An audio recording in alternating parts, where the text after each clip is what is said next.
This evening's text is found in Psalm 36 and verse 9. With thee is the fountain of life.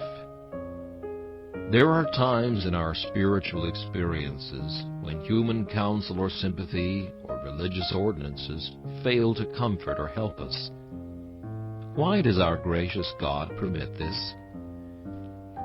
Perhaps it is because we have been living too much without Him, and He therefore takes away everything upon which we have been in the habit of depending, that He may drive us to Himself. It is a blessed thing to live at the fountainhead. While our bottles are full, we are content like Hagar and Ishmael to go into the wilderness. But when those are dry, nothing will serve us but Thou, God, seest me. We are like the prodigal. We love the swine troughs and forget our Father's house. Remember, we can make swine troughs and husks even out of the forms of religion. They are blessed things, but we may put them in God's place, and then they are of no value. Anything becomes an idol when it keeps us away from God. Even the brazen serpent is to be despised as Nehushtan, a piece of brass, if we worship it instead of God.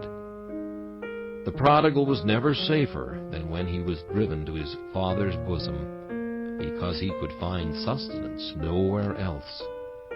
Our Lord favors us with a famine in the land, that it may make us seek after Himself the more.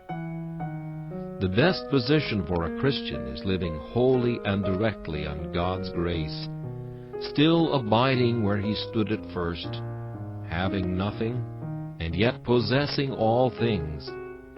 Let us never for a moment think that our standing is in our sanctification, our mortification, our graces, or our feelings, but know that because Christ offered a full atonement, therefore we are saved. For we are complete in Him, having nothing of our own to trust to, but resting upon the merits of Jesus. His passion and holy life furnish us with the only sure ground of confidence. Beloved, when we are brought to a thirsting condition, we are sure to turn to the fountain of life with eagerness.